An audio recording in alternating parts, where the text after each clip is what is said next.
Berikutnya, meningkatkan mutu pelayanan di Rumah Sakit Bayangkara Denpasar, Kapolda Bali meresmikan ruang terapi hiperbarik Rabu siang. Terapi yang dulu hanya diperuntukkan bagi para penyelam ini kini dapat diaplikasikan untuk masyarakat awam yang ingin menambah kebugaran, penyembuhan luka hingga kecantikan.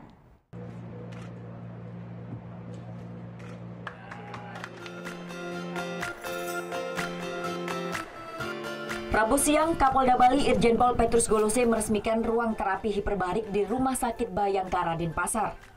Terapi yang menggunakan alat bernama hyperbaric chamber ini adalah alat terapi oksigen dengan tekanan tinggi.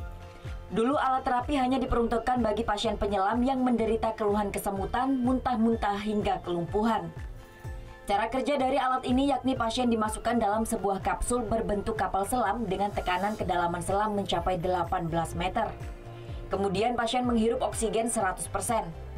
Seiring kemajuan teknologi, hyperbaric chamber dapat diaplikasikan tak hanya bagi penyelam saja.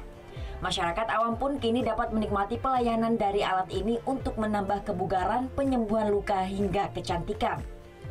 Di Bali, alat ini hanya dimiliki oleh 2 rumah sakit saja, yakni RSUP Sanglah dan Rumah Sakit Bayangkara. Awalnya alat ini diciptakan untuk penyelam, tapi kemudian ilmunya berkembang, banyak digunakan untuk penyembuhan luka, untuk kecantikan, untuk kebugaran, untuk pasien post-stroke, pasien-pasien gangguan pencernaan.